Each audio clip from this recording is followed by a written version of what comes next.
오늘부터 다니엘 계시록 쉽게 보는 다니엘 계시록 로드맵 첫 번째 시간을 같이 나누겠습니다.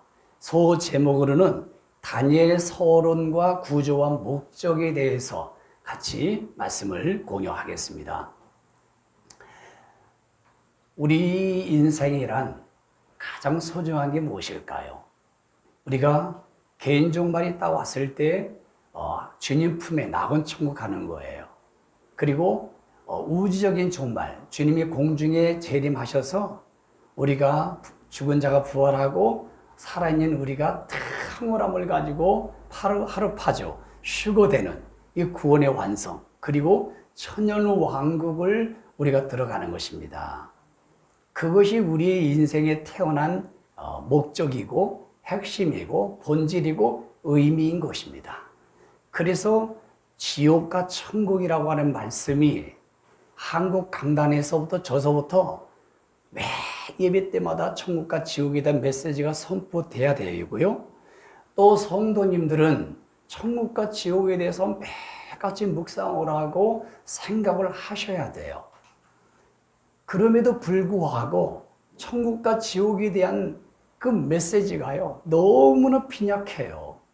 그리고 성도들도 삶의 현장에 가면 천국에 대한 큰 기쁨과 행복, 지옥은 절대 태어나서 가지 말아야 되겠다고 하는 그 무서움, 이런 걸 인식을 안 하고 살아가는 것입니다. 큰 위기예요.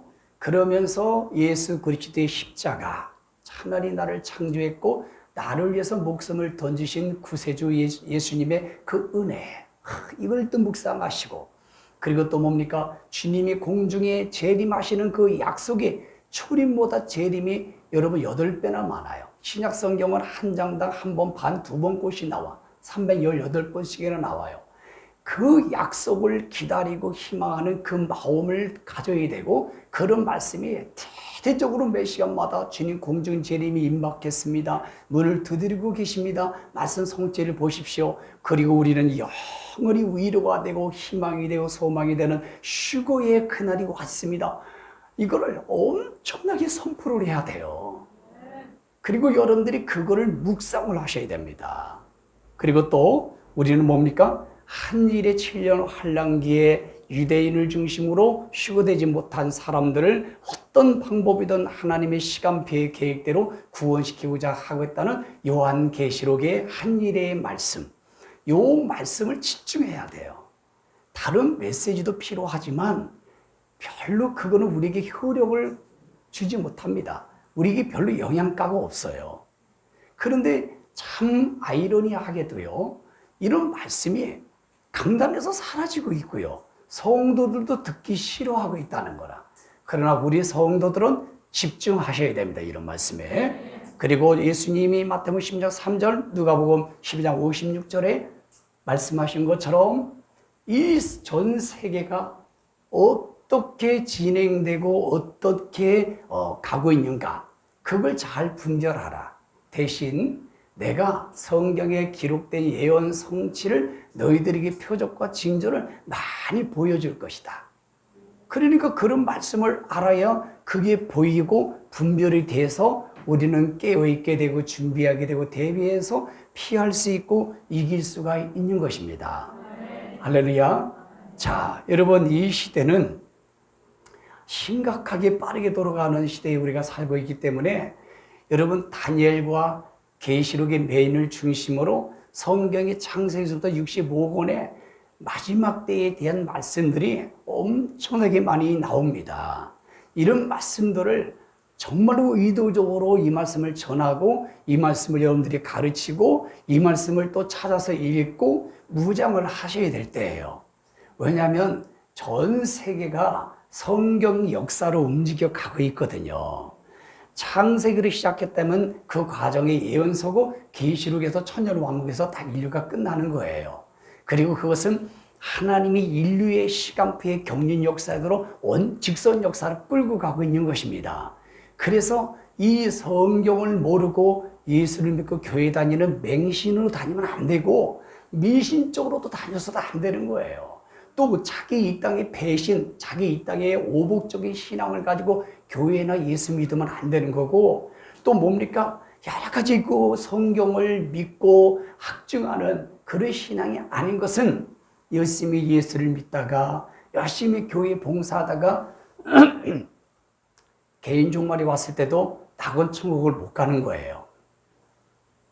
제가 이 말씀을 좀 나누고 싶었습니다.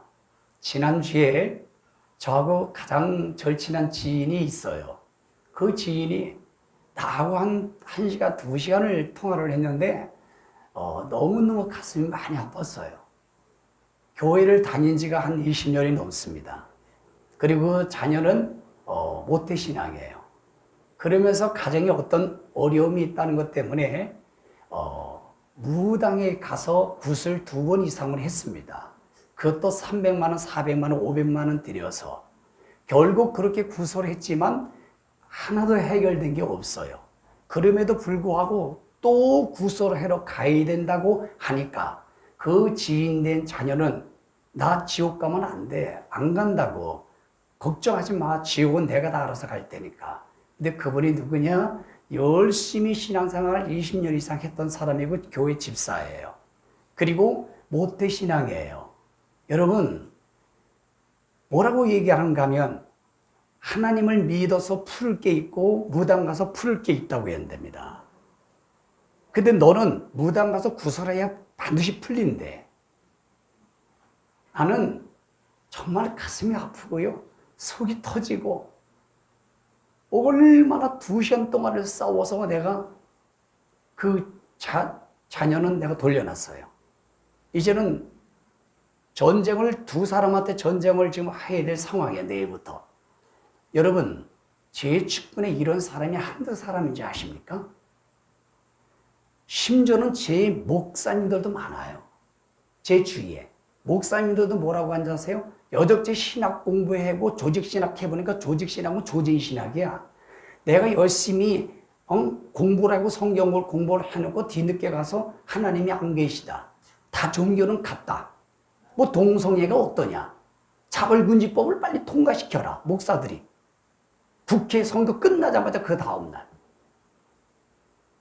여러분 생각을 해보십시오. 제 주위의 지인들이 다 직분자들이에요. 교회를 다니고 강단에서 설교하는데도 여전히 꿈을 의지하고 운세를 봅니다. 운세를. 그럼 나한테 그걸 보내와요 또. 그리고 또 보십시오. 집안에 가면은 머리도 잘 놓아야지만이 좋다는 거예요. 아직도 그렇게 하고 있어요.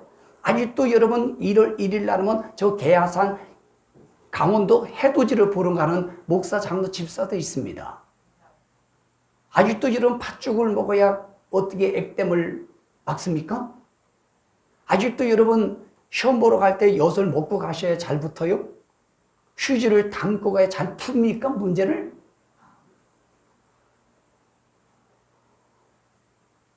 여러분 아직도 왜 그런 마음을 가지고 있으면 천국 못 갑니다.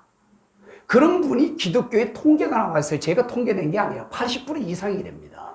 그러니 보십시오. 마태복음 24장에 목사, 장로, 집사, 교회 다니면서 지옥 가는 사람이 그렇게 많다는 거예요. 이거를 어떻게 교정을 시켜야 되지 않겠습니까? 근데 이거를 교정시킬 수 있는 방법은 학자, 교수, 저 같은 목사들이에요. 그런 말씀을 아예 끊어버려야 돼. 축복적이고 기복적이고 번영적이고 교회 믿고 예수 믿으면 잘 됩니다. 사업이 잘 됩니다. 그 다음에 건강합니다. 형통합니다. 여러분 예수 잘 믿어도 다 죽어, 목이 잘려서. 열심히 헌금해도 집안이 사업이 쫄딱 망해. 열심히 기도해도 응답 안 옵니다, 여러분. 열심히 사업 잘 돼도 사업 부도나는 거 많아요. 사기당하는 것도 많고. 뭐 예수 믿고 교회 다니는 것이 그것 때문에 다닙니까? 그렇게 선동을 하는 거예요, 강대상에서. 그렇게 교수들이 가르치니까 문제라는 거예요. 우리 성도들은 아예 없습니다, 그런 거. 그렇게 예수 믿고 교회 나오시려면 저 위아래 찾아가셔, 나오지 마시고. 예수를 똑바로 믿으셔야지. 못하러 그렇게 예수를 잘 믿다 지옥 갈 걸 못하러 세상 가서 여러분 백세주, 구세주, 구세주래네. 백세주 처음처럼 신사촌 이런 거 먹다가 지옥 가지. 못하러 그렇게 할 거 못하면서도 결국 죽어서 지옥 갈 걸 못하러 교회 다니고 예수 믿습니까? 우리 성도들 그러지 마시오. 우리 성도도 내가 이렇게 다 심령을 보면 그런 거 아직 마음속에 있는 분이 있어 지금. 빨리 지금 버리셔야 됩니다. 그런 마음, 미신 같은 기복적인 마음, 그 무당이 한 말, 또 누가 한 말. 그랬더니 그 무당이 와서 점을 쳤더니 무당이 뭐냐면 아무리 내가 구설해서 풀어줄래도 당신은 안 풀어진다고 그 말을 했다는 거예요, 무당이. 그 말에 완전히 묶여가지고 죽고 싶대, 자살해가지고. 여러분들도 옛날에 손꼽 무고 무당이 해주고 전방고 마음에 가지고 있지 않습니까? 우리 웃지만 다 가지고 있다 버렸잖아요. 그거 가지고 있으면 예수 믿고 예비 드려도 소용이 없다는 거. 싹 버리셔야 됩니다. 그럼 미신처럼 교회를 다니냐 이 말이에요. 제 직분에 너무 많은 거예요. 저 직분에. 그들을 어떻게든 방법도 교정을 시키려도 이게 쉽지가 않아. 워낙 젖어 있어가지고.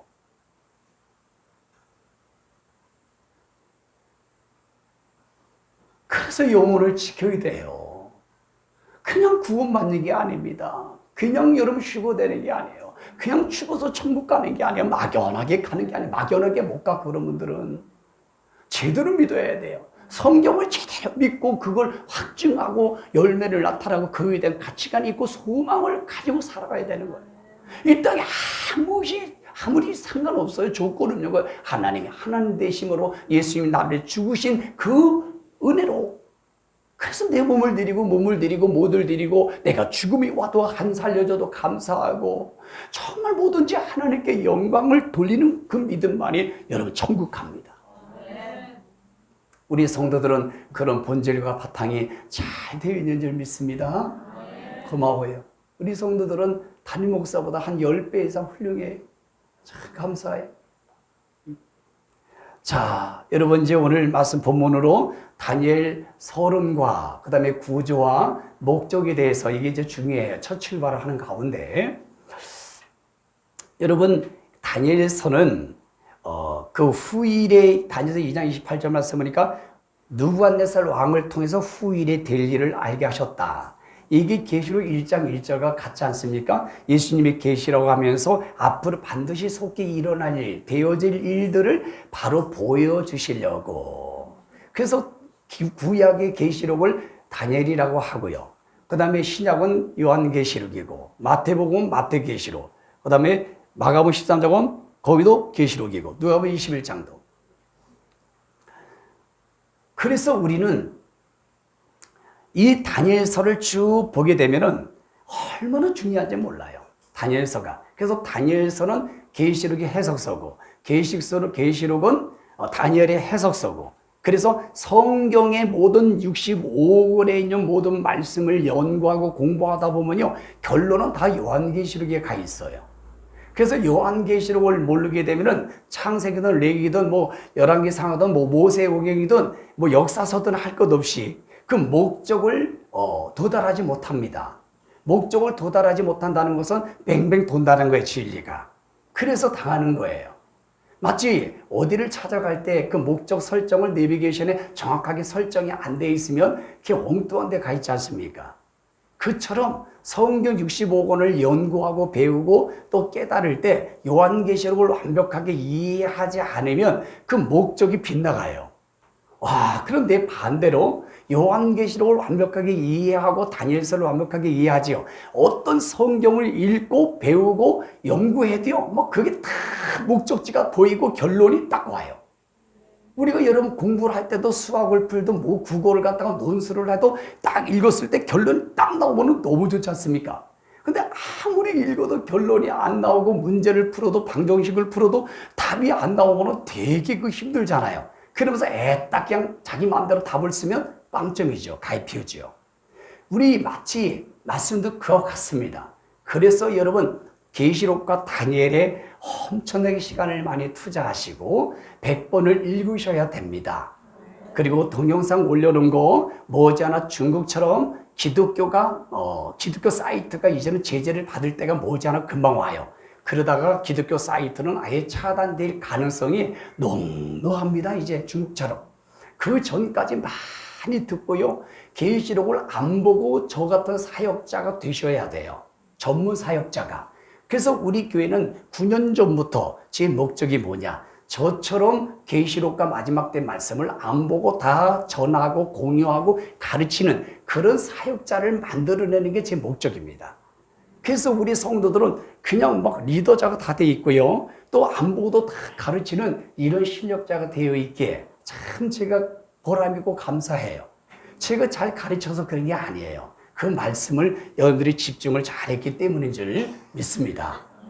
자, 여러분, 우리가 지금 이 시대를 분별할 때 계시록 6장은 주님이 오실 때의 마지막 표적과 징조의 정점을 알려주고 있는 복음 중에 복음인 건데요. 흰말은 말 그대로 미혹이 있고요. 거짓 선자가 있고요. 적그리스도가 얼마나 많이 역사합니까? 이 미혹의 흰말의 징조들이 그렇죠.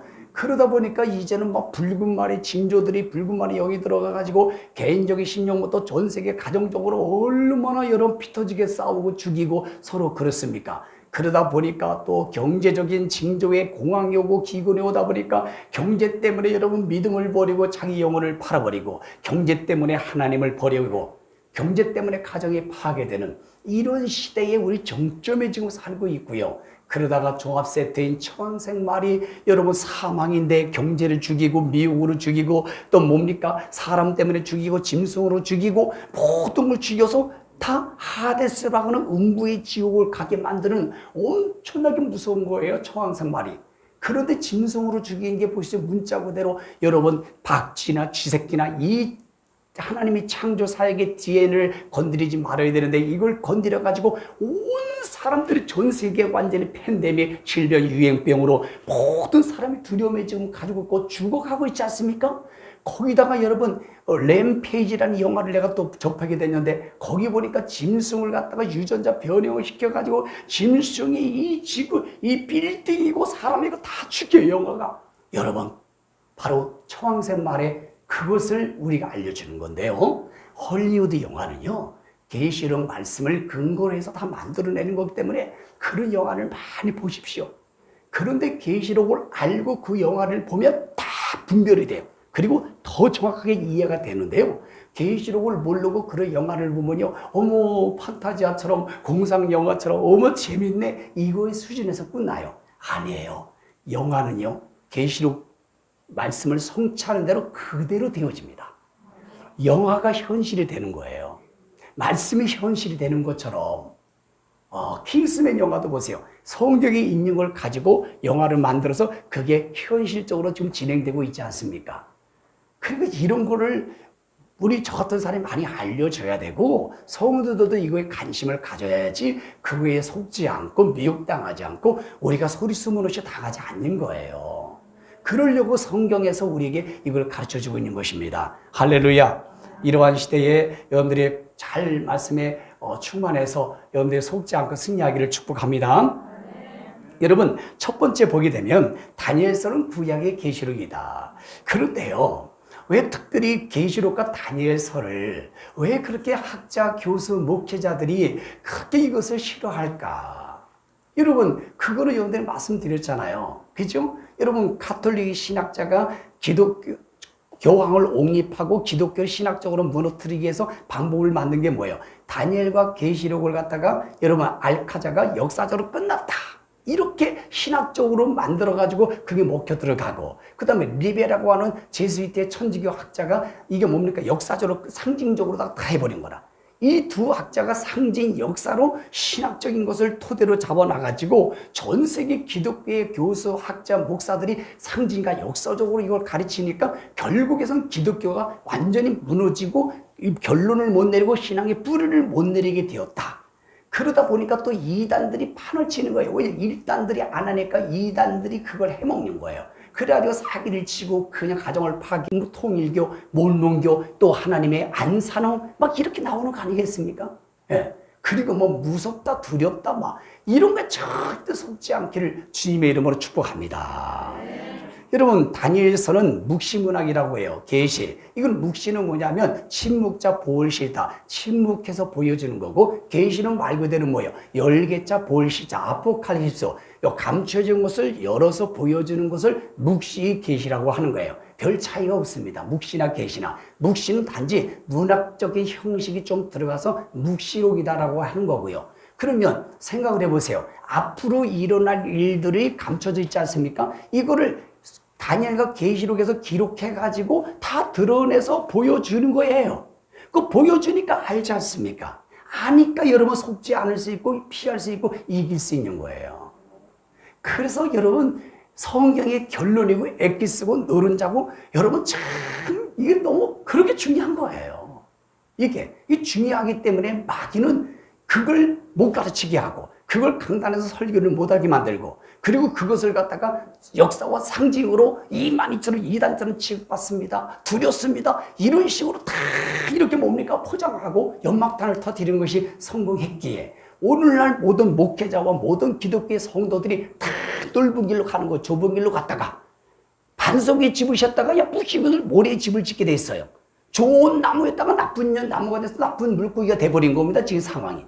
코로나가 무슨 환란입니까? 코로나는 환란도 아니에요. 그런데도 여러분 지금 목사님들이 이구동성으로 얘기하는 게 50%가 안 나온대 교회를. 이게 환란입니까? 마스크만 잘 쓰는 게 환란이에요?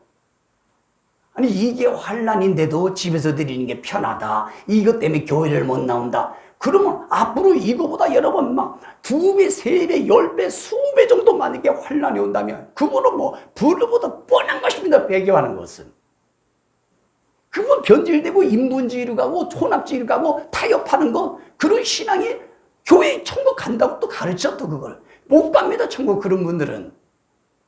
우리 성도들은 미리 잘 아셔야 돼요. 예. 그래서 여러분 다니엘은 바로 이렇게 묵시문학이고 또 계시다. 그래서 우리가 주님의 의지 실현과 모든 것에 집중되어 있는 거고요. 두 번째는 다니엘서의 배경을 같이 한번 나눠볼까요? 성경은 1500년 이상을 통해서 40명의 저자가 있는데요. 성령님이 그들을 지배하고 성령님이 그들의 장단점을 사용해서 성경을 기록한 걸 유기적 영감설이라고 하는 거예요. 성령님이 붙들어서 쓰는 유기적 영감설.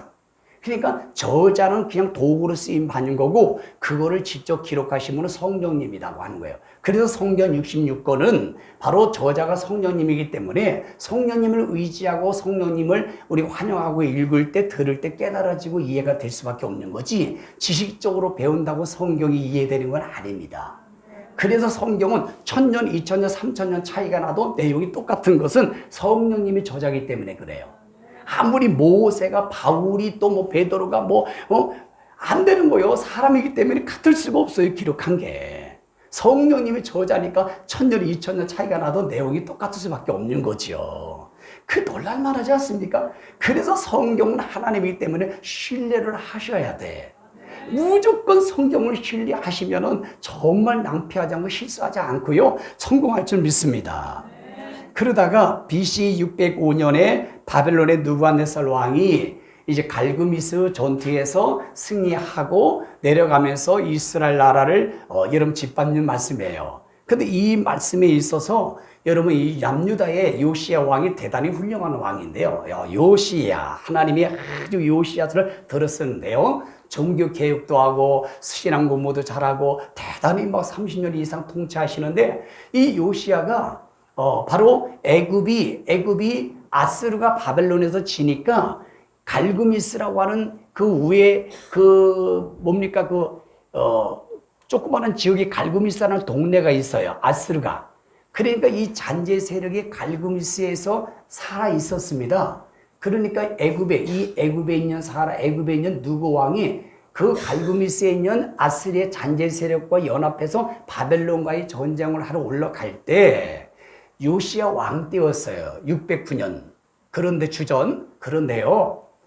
요시야 왕이 군사가 없습니다. 싸우지 말아야 되는데 워낙 이분이 막 충신하고 대단한 사람이기 때문에 이 우리나라를 통과시킬 수가 없다. 마치 이순신 장군처럼. 그래가지고 무기또 히브리어로 헬라어로 아마겟돈에서 전쟁을 하다가 전사하십니다.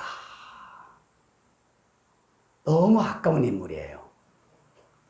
그때에 여러분 갈구미스에서 바벨론과 애굽과 전쟁이 붙었는데 바로 애굽이 집니다.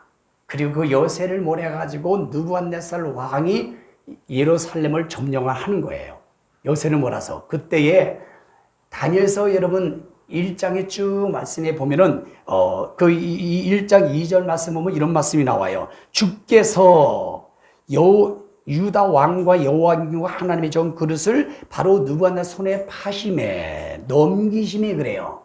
그래가지고 1차 포로로 잡혀가고 성전에 있는 물건과 모든 왕과 여호와김을 다 끌고 갑니다. 그런데 여호와께서 주께서 느부갓네살 왕에게 넘기심에 이렇게 기록되어 있어요. 1장 2절에. 그러면 이게 지금 배경이에요. 그러면 저를 보십시오. 왜 하나님이 임재하는 성전이고 그곳의 물건을 다 이방 왕인 이방 신을 섬기는 느부갓네살 왕에게 왜 넘기십니까? 하나님이. 하나님의 성전이고 하나님의 백성이잖아요. 하나님이 그걸 넘기신다니까요. 하나님이 넘기지 않으면은 바벨론 느부갓네살 왕이 여러분 거기 쳐들어올 수가 없어요. 그리고 애굽을 이길 수가 없어요. 그 당시에는 애굽 편이었거든 유다가. 그러니까 예레미야가 애굽을 의지하지 마십시오. 바벨론을 의지하십시오. 막 눈물 뿌려 전하는데도 가짜 목사들이 말이 저 나쁜 용 외국하려는 매국노 막 그러지 않습니까? 거짓 선지자들이. 지금도 이렇게 말씀을 바르게 전하는 목회자들을 얼마나 목사들이 탁 끌고 오는지 아세요? 이게 주님이 예언해서 마지막 때는 거짓 선지자, 거짓 그리스도가 많이 일어날 것이요. 그들이 일어나면 미혹할 것이요. 불신자들이 그런 게 아니에요. 그러니까 이때도 마찬가지. 예레미야가 얼마나 얻어맞고 자꾸 취하고 막 그러지 않습니까? 눈물 흘리면서 막. 근데 예레미야 말을 안 듣는 거예요. 그래서 결국 다 바벨론 폴이 다 잡혀가는데 문제는 뭐냐? 여호와 하나님께서 허락하셨고 넘기심에.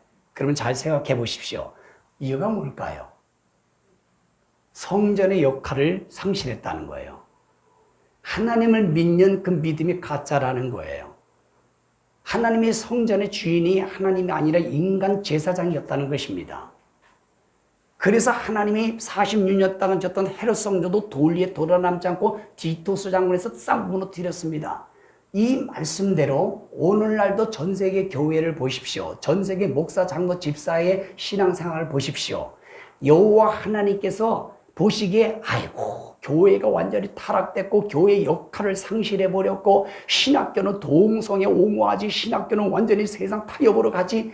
그리고 또 뭡니까? 모든 성도들은 전체 다 뭡니까? 아주 신앙이 하나님 믿는 게 아니라 종합적이고 다원주의 이런 걸 믿는 걸 하나님이 다 지금 보고 계시니까 유럽과 남미와 우리나라의 모든 교회를 다 이단에게 팔아넘겨요. 아십니까? 오늘날 교회를 하나님의 세상 나라에게 넘기신다고요. 그러니까 중국도 보십시오. 그냥 넘어갔습니다. 우리는 하나님이 그래서 중국, 일본, 북한을 다 예비해놨어. 그래서 우리 한국의 교회와 목사, 장로, 집사가 제대로 신앙생활 하지 않고 역할을 못하면 북한에 넘기는 거예요. 공산주의로. 일본으로 넘기는 거예요. 우리나라를. 중국으로 넘기는 것입니다. 중국으로. 이것이 지금 현실적으로 눈앞에 보고 있다는 것을 이런 말씀을 알면 정신이 바짝 나요. 개인적으로도 보십시오. 손목사가 목사답지 않고 타락하고 진리를 왜곡한다면 하나님이 나를 누구한테 팔아버리냐? 김정은이한테 팔아버려요. 그 나를 누구한테 팔아버리냐? 우리나라 깡패한테 팔아버려요. 저 이슬람 아주 가격픈 자한테 팔아버린 넘기신다니까 저를. 우리 세종께도 넘겨버려요. 그런데 이런 걸 사람들이 인정을 안 해. 그래서 회개를 안 해. 그리고 뭐 하는 줄 알아요? 아이, 코로나 때문에 어쩔 수 없지, 뭐. 시대가 그렇지, 뭐. 사람은 아주 그걸 제일 싫어해. 합리화시키는 거를. 여러분들이 개인적인 삶에서 왜 이런 일, 저런 일, 이런 일, 저런 일이 왔다. 하나님이 여러분들을 그 사람을 붙인 거야. 힘들게 하라고. 하나님이 그 일을 하나님이 넘기신 거야. 세상 사람들한테. 그걸 여러분들이 인정을 하셔야 돼. 그러면 여러분들이 여러분 자신을 깨달아야 돼요. 내가 신앙생활이 지금 잘못되어 있고 내 역할이 잘못되어 있고 교회의 역할이 잘못되어 있고 저를 적용한다면 내가 아직도 강단에서 목회하고 양들 이끌어가는 이 목회의 모든 역할이 지금 내가 잘못되어 있구나. 이거를 지금 우리가 인정을 해야 돼. 나서부터 우리가 한국교회는 이렇게 지금 세속적으로 가고 막 동성애를 향해서 가고 여러분 세상 악법을 동조하고 적거리도 편에 서 있고 그리고 막 교회가 인본주의고 세속적이고 세상 문화가 들어와 있고 이 역할을 지금 못하기 때문에 여러분 이방 사람들에게 세상 사람들에게 세상 권력자들에게 넘기긴다니까요. 지금 넘기고 있어요. 지금 초대교회 2장 3장도 보시려니까 2장 3장도 보니까 여러분 서머나 빌라델비 교회만 여러분 승리했고 나머지 5개 대형 교회는 다 파괴되고 넘겨버렸어. 하나님도 마음 아프죠. 그거 여러분 느부갓네살 신할 땅에는 자기들 신에다가 창고에 갖다 놓고 거기서 막 그걸 하나님 볼 때 자기 백성이 막 포로로 끌려가고 막 그럴 때 하나님 마음이 어떻겠습니까? 그러나 어쩔 수가 없는 거라. 너희들이 교회의 역할을 잃어버렸지 않느냐? 너 목사, 장로, 집사의 역할을 지금 잃어버리고 상실되지 않았느냐? 너 그거 가만 내비뒀다 그러. 넌 지옥 가기 때문에 안 된다는 거야. 저 사람에게 넘겨서라도, 저 깡패에게 넘겨서라도, 저 고난과 어려움과 한란 가운데 넘겨서라도, 그래서 여러분 휴거되지 못한 사람을 신령 한 일에 넘기는 거예요. 목적이 뭡니까? 그래서 다시 70년 만에 다시 정신 차리고 돌아오기 위해서 구원시키는 것처럼. 그래서 잠언서 10장 4절에 보니까 악인도 하나님의 악한 날에 하나님의 목적대로 쓰기 위해서 잘되고 번영되고 힘있게 만들어 놓는다는 걸 허락하셨다고 그랬어요. 그래서 세상 역사는 하나님의 경륜과 시간표대로 가는 걸 인정하시기를 축복합니다. 자, 그러다가 여러분 이제는 애굽의 누구 왕이 여호아스를 609년에 세웠다가 3개월밖에 왕을 못하고 그리고 1차 605년에 느부갓네살 왕이 포로로 잡혀가는데 여호와김 11년 통치합니다. 왜 여호와김이냐? 김이 맛있거든요. 그래서 여호와김을 느부갓네살 왕이 좋아해서 여호와김 너 왕해 한 거예요. 그래서 11년 여러분 통치합니다. 그때 다니엘의 세 친구와 에스더하고 모르드게가 다 잡혀가는 거예요. 에스더야 그때 잡혀갔다? 그리고 두 번째는 뭐냐면 597년 연도가 1년 차이가 나도 그냥 그런 거보다 하세요. 2차로 여호와긴. 왜냐? 여호와긴을 왜 세우냐? 김이 맛있어가지고 길게 먹고 싶어서 여호와긴을 세웠어요. 근데 김을 너무 많이 먹다 보니까 질력이 나서 3개월 만에 하고 3개월밖에 안 해. 요때 에스겔이 끌려갑니다. 동시대 인물이 다니라고 하나님은 강하게 하신다 이런 뜻이에요. 여러분 다니엘 그러면 엘 그러면 하나님이에요. 그러니까 하나님이 다니면서 나나 여러분의 세상을 심판하신다는 뜻이고 에스겔이 아니고 원래는 에스엘이에요. 엘은 하나님이에요. 하나님이 나 강하게 하신다는 뜻입니다. 2차로 끌려가요. 그래서 하나님은 전 세계 개인적으로 모든 나라를 엘 하나님이죠. 다니면서 심판하신다. 이렇게 이해하시면 어떨까요? 좋다고 하세요.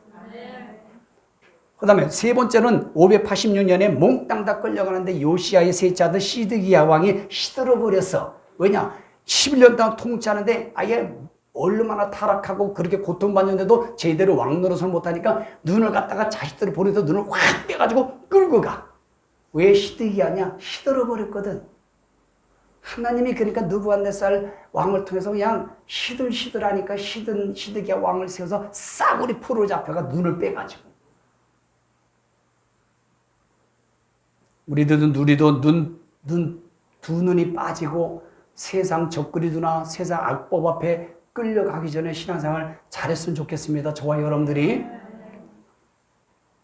자, 그리고 이제 예레미야 25장에서 70년 언약 성취로 페르시아의 고레스 왕을 통해서 바로 주빌리, 요벨 10년이 선포돼서 해방돼서 귀환합니다. 그래서 1차 귀환이 바로 뭡니까? BC 538년 스룹바벨과 여호사 5만 2천 명을 데리고 와요. 그래서 스룹바벨 성전을 짓는데 짓지도 않으니까 학계나 스가랴 선지자를 통하여 막 메시지를 전하여 성전을 짓지 않습니까? 516년에. 그리고 2차로는 458년에 에스라가 함께 5,000명 이상을 데리고 오는데 성전만 저놈은 뭐해? 영적으로 여러분 상실됐고 영적으로 무대인인데 그래서 에스라 학자를 통하여 영적으로다가 무장시키고 각성시킵니다. 3차로는 BC 445년 느헤미야가 연세가 엄청나게 노장인데 건장한데요. 아따 싹스다 왕 앞에 가서 얼굴이 이렇게 그러니까 왜 얼굴이 안색이 좋냐? 예, 안색이 좋은 이유가 있어요. 성전은 좁고 영적으로 각성을 했는데 성벽이 없다 보니까 외부에서 너무나 많이 침묵을 그래서 가슴 아파 잠을 못 자겠습니다. 이 종을 왕이요 보내주시면 안 되겠습니까? 알았다. 후딱 가라. 그래가지고 여러분 느헤미야 가서 52일 만에 그 성벽을 다 짓는 거예요. 이게 배경이에요, 배경. 그리고 이제 다니엘의 목적을 이제 보시겠습니다. 다니엘 목적을 전체 다니엘의 핵심과 목적을 보면 자, 우리 한번 읽어봐. 1번 시작. 하나님의 심장 터지는 구력이 사랑이며 인류 역사 주관자는 누구라고요? 하나님이시다. 알파와 오메가 되신 하나님, 처음과 끝이 되신 하나님, 인류를 처음과 과정과 마지막을 하나님이 주관하고 하나님이 주인이시고 하나님이 경륜과 통치하십니다. 다시 통치하십니다. 이게 다니엘과 계시록의 목적이고 성경의 목적이에요. 그런데 이거를 인정 안 해. 하나님이 인생의 주인이고 하나님이 모든 인류의 주관자시라는 걸 모르니까 느부갓네살, 벨사살 왕 모든 사람들이 막 자기가 내가 막 이런 거 아니겠습니까? 그 이스라엘 남유다도 북이스라엘도 여러 아스레 720년에 완전히 멸망당해 100년 전에 먼저. 그런데 보십시오. 남유다도 보세요. 인생의 주관자는 하나님인데도 다 제사장 바리새인 사두개인 막 저들이 잘났다고 하니까 하나님 다 넘기는 거예요. 느부갓네살 왕한테. 여러분들도 나도 마찬가지예요. 여러분의 인생의 주인이고 인생의 주관자는 통치하시는 분은 격렬하신 분은 절대적인 성경이고 하나님이시다. 이걸 여러분들이 인정하지 않고 그걸 고백하지 않고 그대로 여러분 그 주님을 신뢰하고 의지하지 않는다면 어딘가 누군가를 붙여버려. 어디다 여러분 포로로 남겨버려. 북한의 소리수무릇이 데려갈 수도 있어 이제. 그런 시대가 와요 이제. 하나님이 도와주셔야 돼요. 하나님이 내 인생을 주관하시는 거기 때문에 이런 일 저런 일 어떤 일이 있어도 하나님이 하셨다. 하나님이 주관하셨다. 그걸 고백하고 신앙 고백하고 하나님께 찬송과 감사와 영광과 존귀를 드리면 끝나는 거예요 우리는. 그럴 때 하나님의 역전과 반전으로 하나님의 기적의 하나님 만나게 하시는 겁니다. 할렐루야. 그래서 기적의 하나님, 능력의 하나님 이런 찬양을 매일 부를 수 있는 거예요. 그런데 아직도 이거를 인정하지 못한 사람은 교만한 거예요. 그분 반드시 무너집니다. 목회자도 마찬가지요. 강단에서 설교를 잘한다, 계시록 다니엘을 잘한다, 성도가 몇천 명이다. 그런데 절대적인 하나님의 은혜고 하나님이 주관하셨기 때문에 가능했다. 이런 고백의 구구절절 신령 가운데 우러나오지 않으면 반드시 어딘가 넘깁니다. 그 교회를. 안 사는 곳에 넘겨요.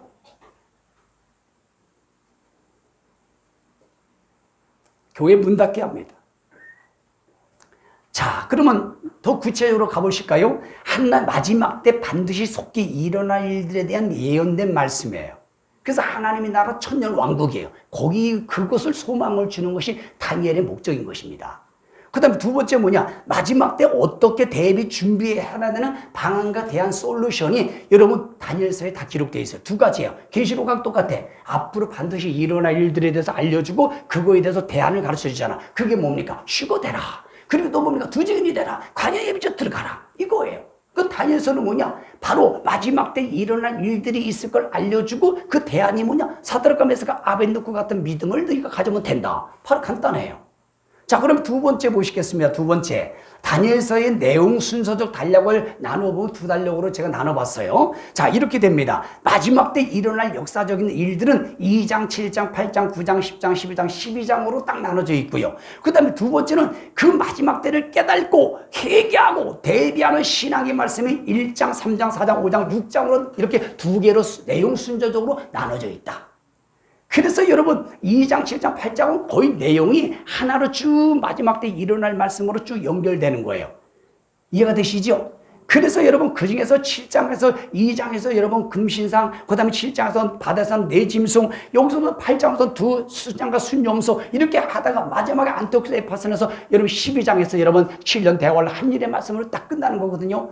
그런데 여기서 집중할 것은 지금 현실적으로 다가올 게 뭐냐? 다니엘서 7장 24절, 다니엘서 9장 27절 두 가지가 현실적으로 우리가 경험하고 있다는 겁니다. 그 말씀이 여러분들 다 암송하죠. 시작. 여러분 그가 말로 하나님을 대적할 것이고 때와 법을 바꿔서 성도들 기독교들을 박해하고 예배 못 드리고 괴롭게 하리라. 언제 성취되느냐? 한때 두때 반때 후 3년 만에 성취가 완료되리라.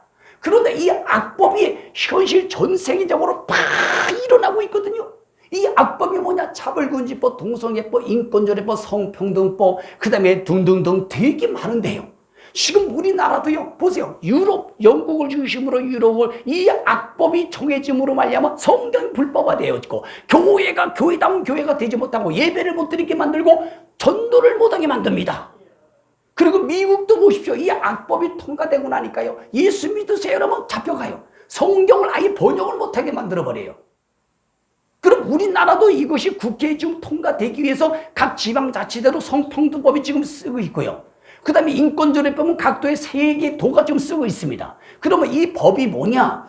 다른 사람들은 아무 영향력이 없는데 유별나게 성경을 믿는 우리 기독교인들에게만 불이익이 되는 거예요. 아니 인권을 보장한다고 하면서 차별금지법, 남자 여자 이런 걸 차별하지 말라. 그러면 나도 쌍손 두고 아멘이지요. 그런데 그런 법이 아닌 거예요. 그러면 여러분 인권을 보호하려면 기독교인들도 인권을 보장해야 되지. 기독교 인권을 유린하고 저 사람 동성애라든가 세상 악한 사람은 인권을 보장한다. 그게 무슨 인권을 보장하는 거예요. 여러분 보세요. 기독교인들은 차별하고 다른 사람 동성애들은 차별하지 말라. 그런 악법이 어디 있습니까? 그냥 확 그냥 말도 안 되는 소리를 하고 있어요. 그래도 이 목사 미친 것들이 말이야, 국회의원 끝나자면 그 다음날 차별금지법을 갖다 통과시켜달라고, 외치고 그래요, 단체가? 바보 멍청하게.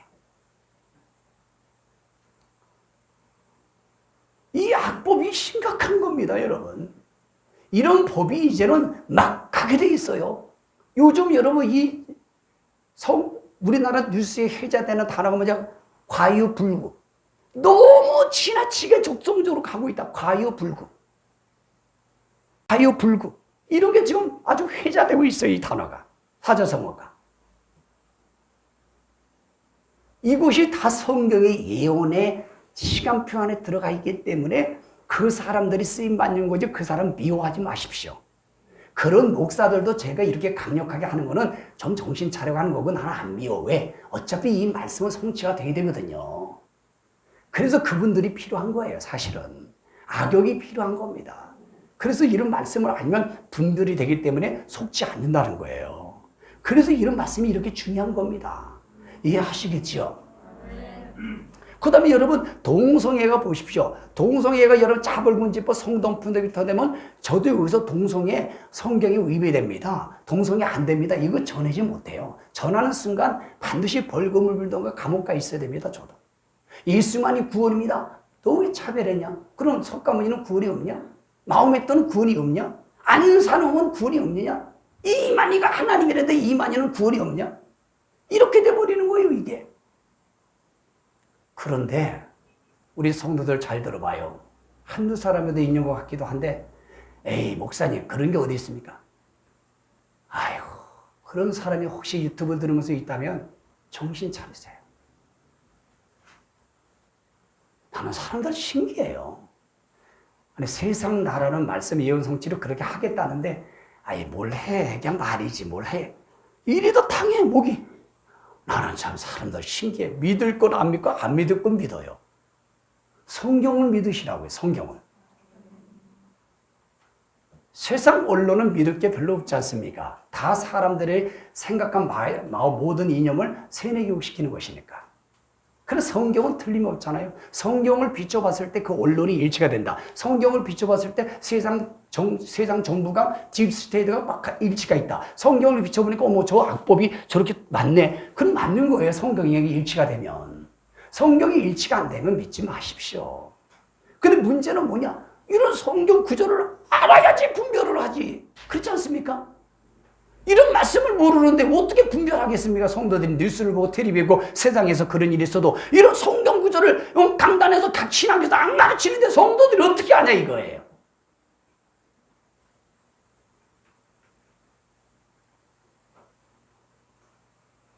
총신대 이상훈 교수님은 제 모교입니다. 기독교 윤리학 교수님인데 대단히 훌륭하신 분이요. 그분이 성경적인 동성애에서 강의하고 성경적으로 동성애는 안 됩니다. 이 강의를 해가지고 교수 이사에서 해임을 시켰어요. 1년 퇴임 남겨놓고. 이게 말이 되겠습니까? 장신대 할 것 없이 숭실대학교 할 것 없이 모두 다 지금 어떻게 동성애를 딱 옹립하고. 여러분, 이거 하나님 팔 수밖에 없지. 신학교를 다 파는 거예요, 이제 이단한테. 교회도 다 넘기는 거예요, 이제. 여러분, 이게 성경 예언 성취가 얼마나 빨리 가고 있습니까? 그러면 에이, 하지 나하고 무슨 상관이 있습니까? 이런 분이 있다면 잘 들어봐요. 여러분에게 다가옵니다. 여러분들에게 피부적으로 다가온다고 이제. 피부적으로 다가오신다고요. 그런 일들이 다가옵니다. 그런 일 다가왔을 때 여러분들 속수무책으로 당하면 배교할 수밖에 없잖아요. 그럼 배교할 바에는 뭐하러 예수 믿고 뭐하러 교회 다니냐 이 말이에요. 그럼 배교하지 않으려면 어떻게 합니까? 그런 거에 대해서 이길 수 있는 말씀은 무장되고, 그런 주님의 팔복으로 무장되고, 그런 계시록의 전략이 필요하고, 그럴 때만 하나님이 그걸 이길 힘을 줄 것이고, 피할 길을 줄 것이고, 그 사람을 내 앞에 전하게 무릎을 바꾸어 버리게 만들 것이고, 그거잖아요. 그런데 이런 게 무장되지 않으면요, 아유 무서워요, 아유 100만 원 아까워 죽겠는데, 아유 5만 원도 아까워 죽겠는데, 그냥 혼합하고 짬뽕하고 막 그러지 않습니까? 배교하는 거예요. 당신한테 편리를 주겠습니다. 안전을 주겠습니다. 그냥 다 넘어가죠. 진리를 사서 하겠습니까? 현실이 이런 상태에 우리가 지금 신앙생활하고 있다는 것을 명확하게 좀 아시기를 축복합니다. 자, 그 다음에 여러분, 세 번째 보게 되면은 다니엘서를 언어적으로 단락을 세 단락으로 나눌 수 있는데요. 1장부터 2장 4절까지는 히브리어로 되어 있어요. 그리고 두 번째는 2장 5절부터 7장까지는 아람어로 되어 있고요. 세 번째는요, 8장부터 12장까지는 히브리어로 되어 있어요. 그러니까 언어적으로 언어가 이렇게 분리가 되어 있고요. 근데 히브리어와 아람어는 영어와 헬라어와 같은 거예요. 제가 여러분들 설교할 때, 여러분들 말할 때 그렇잖아요. 그죠? 여러분, 우리가 우리는 4개국을 하잖아요. 핸들, 이빠이, 꼬꼬. 3개국을 하잖아. 다시. 핸들, 이빠이, 꼬꼬. 3개국을 하잖아. 이것처럼 히브리어와 아람어는 여러분 거의 비슷해요. 그래서 여러분 아스리의 사내림 그 부하가 랍사게잖아. 랍사게의 아버지가 똥싸게야. 그렇게 좀 외워놔요. 그래가지고 백성들이 아람어로다가 그냥 막 큽니다. 막 아람어로 너희들 죽었다. 하나님을 떠나라. 너희들이 멸망한다. 막 이러니까 제사장들이 와가지고 아이고 제발 히브리어를 하라고 히브리어를. 그러지 않습니까?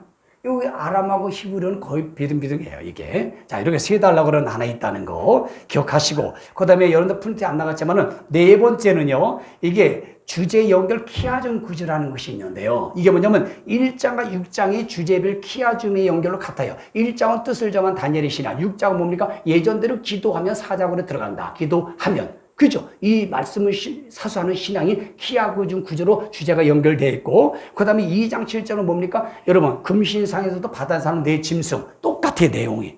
이게 키아즘 구조로 되어 있고, 그 다음에 세 번째는 3장 8장은 뭡니까? 3장은 뭡니까? 예배를 못 드리고 기도를 못하고 우상 숭배하라는 거죠. 누부갓네살 금신상 앞에. 그리고 8장도 뭡니까? 안티고스 북방왕 8대와 셀루코스 8대와 안티고스 에피파르 4세가 여러분 성전을 유린하고 예배를 못 드리는 내용이 같아요. 3장과 8장이. 이렇게 키아금 구조로 되어 있습니다. 앞으로 여러분 3장과 8장 시대가 우리가 지금 경험하고 있잖아. 코로나를 통해서 QR코드로 제재하고 예배를 못 드리게 말고 종교 시설을 갖다가 자제하십시오. 문자가 오늘 아침에 날라오더라고. 봐요. 이제 앞으로는 분명히 이 말씀을 깨닫고 느낄 수 있는 시대가 지금 여러분 빠른 속도로 진행되고 있다는 걸 아셨으면 좋겠습니다. 이게 다니엘 3장 8장이 주제 연결 키아즘 구조로 되어 있어요. 그리고 4장 9장은 뭡니까? 누부갓네살이 교만해서 여러분 7년 동안 짐승이 되죠. 그 다음에 여러분 다니엘 9장은 70일에 나오잖아. 그게 주제 연결 키아종 구조로 되어 있고 그 다음에 5장, 10장, 12장은 뭡니까? 다가올 종말에 대한 말씀이 기록되어 있다. 이렇게 다니엘서는 구조가 이렇게 되어 있고요. 자, 그럼 마지막 5번째는 이런 말씀이에요. 바벨론과 메대의 왕들을 간단하게 소개하고 오늘 말씀을 마치겠습니다. 그리고 동영상 올려놓고 많이 좀 들으십시오. 이거 중요한 거예요. 자, 보십시오. 나부폴라스 하는 사람이 바벨론을 창시하고 이제 간 4살의 왕이 됐다고 얘기하면 어떨까요? 그래서 느부갓네살 왕이 바벨론을 왕성케 만들어요. 그리고 나머지 에빌모르다부터 쭉 나바시마시에서 6번 나보니두스가 이제는 새 학기에 들어갑니다. 늘 아스리아 싸우다가 전쟁이 나가지고 어디 가서 요양할 때 그의 아들 벨사슬이 섭정왕이 돼요. 다니엘서 5장에. 그렇죠. 그래서 성전이 키운 성전을 갖다가 술을 먹고 물을 먹고 빌짓 하다가 여러분 메네멘의 대결 우바르신 이게 쓴 다음에 고레스 왕이 사살당해서 죽어버리지 않습니까? 그래서 벨짓 따다가 사살당한 왕이 벨사살 왕이라고 외워두면 좋겠습니다. 자, 이렇게 여러분 바벨론 제국 왕은 이렇게 되는 거예요. 자, 벨사살 왕으로서 내용이 끝나고 그 다음에 페르시아 왕에서 3페이지에 가보게 되면은 이런 말씀이 나오죠. 메대와 페르시아의 왕들을 서론적으로 알 때 다니엘서를 읽어 가던가 이 말씀을 들을 때 빨리빨리 이해가 되기 때문에 서론적으로 알려드리는 거예요. 아셨지요? 지금 처음 들으니까 우리 교회는 다니엘서 몇 번 했잖아요. 그래도 자꾸 듣다 보면은 익숙하게 되고 이해가 되고, 야, 이것이 나를 살리는 것입니다. 자, 메대와 페르시아의 역대 왕들을 보기는 메대는 메대 왕국에서 나왔고 바사는 아카멘에서 가문에서 나왔어요. 그러면 지도상에 보면은 여러분들이 이렇게 하시면 돼. 자, 이제 저를 보십시오. 다 끝났어요. 저를 보십시오. 자, 이스라엘이 중심이 이스라엘이 여기 항서요. 지중해 그러면 지구의 중앙이라는 거야. 이스라엘 나라가 강원도 땅보다도 작은데요. 지구의 가장 중앙에 있어요. 그래서 이스라엘 나라를 선민으로 쓰는 겁니다. 모델로. 그리고 이스라엘 나라가 가장 연약해. 그래서 신명기 7장 7절에 보니까 네가 연약하기 때문에 하나님이 너희들을 붙들고 세상 나라를 이렇게 주관하는 걸 모델로 쓸 거다. 그래야 연약하기 때문에 내가 하지 않았는 나라는 고백이 나올 수 있다고 신명기 7장 7절에 말씀하거든요. 그래서 이스라엘을 지구의 중심이에요. 이스라엘 중심으로 바로 밑에가 애굽이 있는 거야. 이집트가. 그리고 이스라엘 중심으로 맨 위에가 여러분 뭡니까? 그 아스르가 있는 거야. 아스르. 그 아스르 옆에 바로 메대가 있어. 둘이 떨어져 있어. 산악지대야. 그 메대하고 티그리스라고 유브라데 강이 있죠. 거기를 중심으로 바벨론이고 바벨론 밑에 바로 페르시아가 있어요. 자, 이렇게 모래 좀 집어넣고 설명을 잘 들으면 돼. 이스라엘 중심으로 성경에 나온 나라들이 이렇게 되어 있어요. 자, 그런데 아까 말한 것처럼 애굽에서 쳐들어갔다가 갈구미스에서 여러분 전투에서 바벨론이 이기지 않습니까? 그렇죠. 메대와 페르시아는 고레스 왕을 통해 합작이 되잖아요. 메대는 산악지대고 페르시아는 광야 평야지대예요. 그래서 고레스가 나중에 합병시켜서 페르시아를 만들어 버리잖아요. 그죠? 그래서 원래는 그 메대와 바사가 이제 하나로 하게 되는데 그 메대가 메대 왕국에서 나온 거예요. 그 성경에 보니까 다니엘서 9장에 아하스의 왕이 4대 메대 카키약사레스 왕인 거예요. 자, 이가 아닥사스 다리오 아하스라는 단어가 에스라는 성경에 많이 나와. 세 단어가 나오면 이렇게 이해하시면 돼. 아, 대통령이란 뜻이구나. 애굽의 대통령 그러면 어떤 단어를 쓰죠? 바로 왕 된 거, 바로. 그것처럼 이 단어는 대통령이라는 칭호예요. 그 앞에 이름이 있어야 돼. 아셨죠? 그러니까 에스라 4장에 보면은 이 세 개가 대통령이라는 칭호를 모르니까, 왜 이렇게 왕이 많어? 이렇게 되는 거예요. 모르니까. 아니요. 그냥 칭호입니다. 칭호. 그래서 바로 키약세레스 왕의 아들이 아스티아게스예요. 그의 딸이 만다네. 그런데 바사의 캄비세스 1세가 바로 아스티아의 그 키약세레스 딸과 여러분 연애를 해서 결혼해요. 그래서 만나러 이렇게 읽으세요. 만나러 다 가니까 만나러 다 가서 만난다. 그죠? 만나러 다 가서 내 것이 된다. 이렇게 만다네. 그래가지고 이제 결혼해요. 그러고 나서 이제 아스티아게스가 에스더하고 결혼합니다. 이게 크세르크세스하고 결혼하는 게 아니에요. 크세르크세스하고 결혼하면 나이가 74세에 결혼해야 돼. 노년에. 그러니까 에스더와 결혼해요. 20대. 그래서 메데오로 아스트라가 에스더가 된 거고 페르시아로 세타가 별이란 뜻이에요. 원래 히브리어로는 하다사인데 바로 음메라는 뜻입니다. 거기에서 칸사단의 딸이 나와. 아스티아게스 에스더 사이에서 아스티아게스라는 딸이 나와. 칸사다라는 딸이 나옵니다. 그런데 캄비세스의 아들이 누구예요? 그 유명한 고레스 왕이야. 고레스가 아들인데 키르스라고도 해. 고레스가 왕인데 아이고 에스더가 이쁘니까 칸사단 애도 이쁘니까 세상에 눈이 맞아가지고 결혼하는 거야. 그러면 관계가 어떻게 되는 거예요? 숙부면서도 장인이 돼버려. 아스티아게스가. 아셨지요? 예, 그리고 고레스의 아들이 누구냐면 고레스는 조르스타기를 숭배했고 크세르크세스가 그 딸의 아토스의 아들이에요. 300인 용사이지요. 크세르크세스 바로. 그런데 이게 어떻게 되냐면 그래서 바벨론을 멸망시키고 자기 장인 아스티아게스가 62세에 이제 연세가 많으니까 왕을 자리를 2년을 하게 만들어. 그리고 2년 끝나고 자기 어른이 몸이 아프니까 사이야 고레스야 네가 왕이라 해가지고 3년째 이제는 통합시켜서 페르시아가 되는 거예요. 자, 이런 배경을 가지고 여러분들이 이제 다니엘서를 읽고 잘 듣고 성경을 들으면 빨리빨리 이해가 된다. 자, 오늘 여기까지 다니엘서의 어떤 서론과 구조와 목적에 대해서 말씀을 나눴고요. 동영상 올리면은 5번 들으면 샥 들어와. 10번 들으신다고요? 네, 고맙습니다. 그리고 다니엘서를 강해가 나가니까 다니엘서를 갖다가 하루에 한 번씩 읽는 거예요. 그 다음에 계시록을 먼저 읽으셔야 돼. 그리고 다니엘서를 하루에 한 번씩 읽고 다니엘서도 100번 읽는 걸로 도전하겠습니다. 근데 감사한 게 뭔지 아십니까? 계시록을 22장에다 절반 뚝 자르면 12장밖에 안 돼. 다니엘은 엄청나게 작아. 네, 아셨죠? 그러니까 아주 빨리빨리 읽을 수 있습니다. 자, 그래서 여러분들이 이 다니엘과 계시록 말씀으로 마지막 때 믿음을 지키고 신앙을 지키고 가정을 지키고 건강을 지키는 나와 여러분이 되기를 주님의 이름으로 축복합니다.